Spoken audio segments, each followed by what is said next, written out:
For the last 30 years, Pauline Hanson has been in Parliament complaining about immigrants.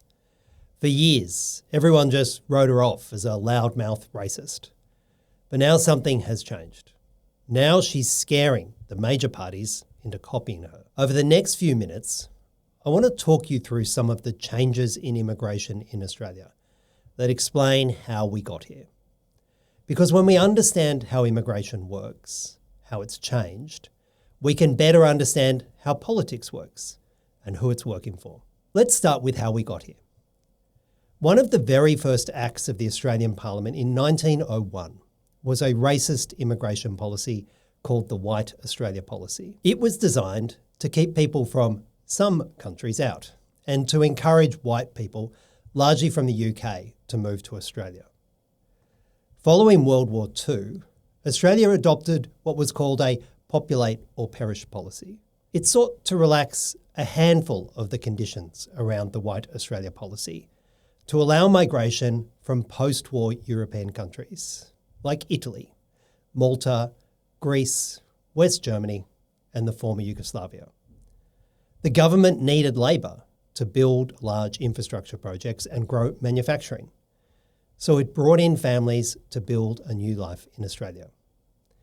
These families built lives in Australia and have now become an important part of our cultural, economic, political and social lives. They expanded the horizon of Australia in our relationships, in our music and art, our politics, our businesses, in our sporting fields, in the way we view ourselves and the world. We grew as a country. In 1973, with the election of the Whitlam government, the White Australia Policy was finally removed. It marked the start of Australia formally becoming a multicultural society. Migrants were able to become Australian citizens.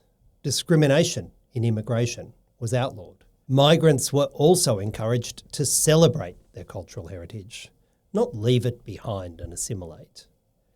But most importantly, they built their lives through strong family and community structures. In the 1970s, Australia also became a home for people fleeing conflicts in Vietnam and Lebanon. During the 1970s, the Liberal government accepted over 100,000 people fleeing the Vietnam War, which was the first large-scale Asian immigration to Australia since the gold rush. Again, we expanded what it meant to be Australian, who it included and who it benefited. But during the 1980s, things changed. Something else was happening. Major parties across the Western world were adopting a new economic ideology, Neoliberalism. They sought to reduce government spending on public services, limit state intervention in the economy. It was designed to put profit ahead of people. We saw the same thing with migration. As a result, there was a new approach to immigration. The focus changed from building strong communities through families to building profits by focusing on the skills of migrants. Points were given for job skills, age, education, language abilities. In the early 1980s, 80% of new Australians came here on a family visa.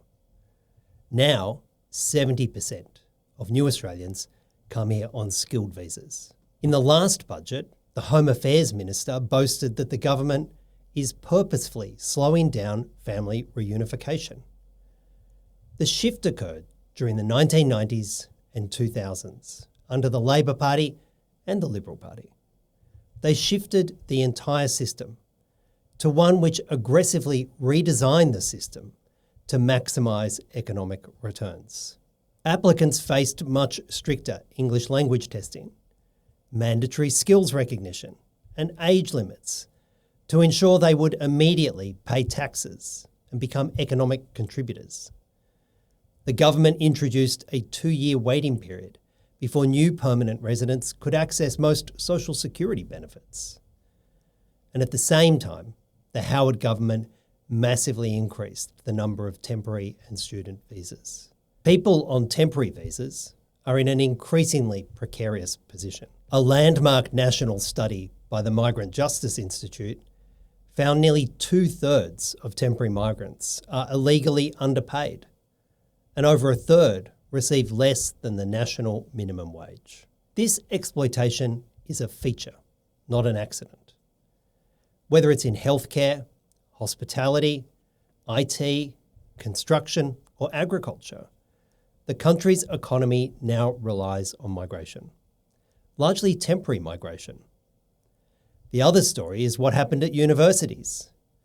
During the 1990s, the Liberal Howard government changed the way our universities operate. By dramatically increasing the amount of full fee paying students from overseas, unis became reliant on full fee paying students. It's at this point in our story which Pauline Hanson emerges. Hanson became a Member of Parliament and in her first speech condemned what she saw as the dramatic rise in Asian immigration. Hanson comes from a long tradition of people, here and around the world, blaming migration for economic problems. These economic problems were caused by Labor and the Liberals' neoliberalism. They weren't caused by migration. They were blamed on migration. And you know who was more than happy to blame the pain from neoliberalism on migration as well? Well, both major parties. Want to know how they did it? They blamed people who were coming to Australia for a better life for them and their families. They called them boat people, queue jumpers, asylum seekers. They deliberately focused people's attention on small boats making dangerous journeys to Australia. They created mandatory detention, which was first created in 1992 under a Labor Prime Minister, Paul Keating.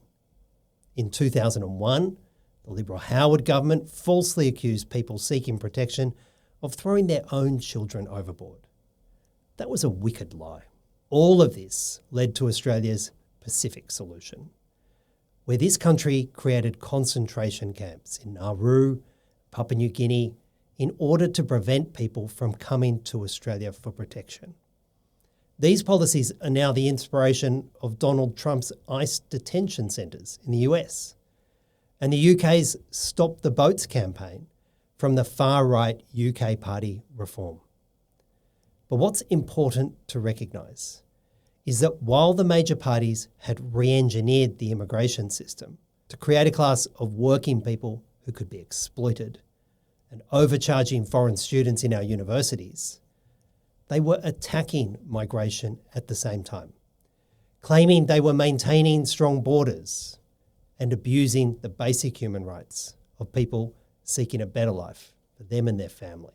Now, when the economic system, which has been built to favour big corporations, which puts people over profit, and has created a housing crisis, a cost of living crisis, and a climate crisis, migrants are being blamed again, the same as they were in 1901, same as they were in the 1990s.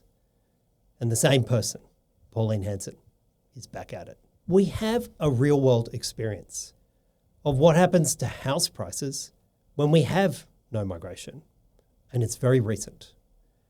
During COVID, and I'm sure we all remember that, something happened in Australia which hadn't happened in decades. More people left Australia than came. Net negative migration. You know what happened? The cost of housing skyrocketed. Australia's house prices rose 20% in just 18 months. Blaming migration for economic problems caused by the major parties won't fix those problems. But I'll tell you what will.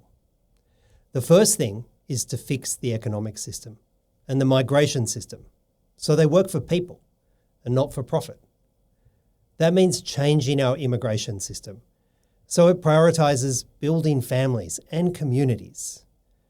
Second, it means strong laws, which mean that no one, regardless of where they come from, can be exploited by big corporations or big businesses. It means changing the law so we can have strong unions with more power for working people.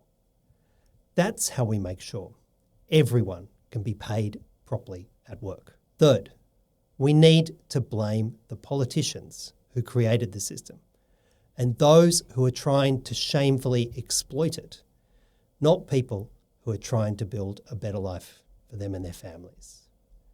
Your mum's friend from the Philippines, who's an emergency nurse at the local hospital, has no say over how much of the federal budget goes to public housing, but she will save your life if you have a car accident. The family who came here from Brazil and run the grocery shop down the road, they weren't in cabinet when the government decided to gut NDIS funding or start robo-debt. The guy from your local football team who fled ISIS, he wasn't in charge of setting interest rates, but he could be a great left-winger. It's our role to identify who's responsible for these choices. The ultra-wealthy and the representatives they donate to do their bidding in Parliament. We have a lot more in common with someone who came to Australia to reunite with their loved ones, to start a kebab truck or write slam poetry, than we do with the ultra-wealthy and their paid-up political mates in Parliament. Our interests are the same. An increase in wages, more time with our families, public health care of incredible quality.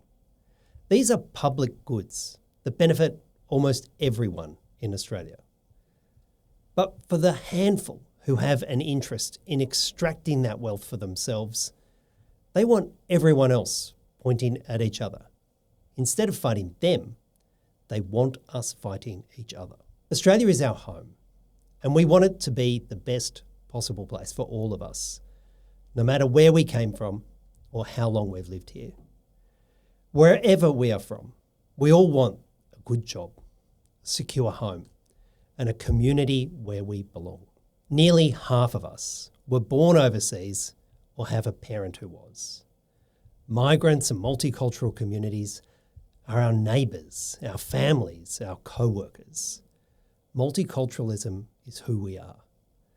That's the country I love, and that's the one the Greens are fighting for. Authorised by J. McCall, Australian Greens, Canberra.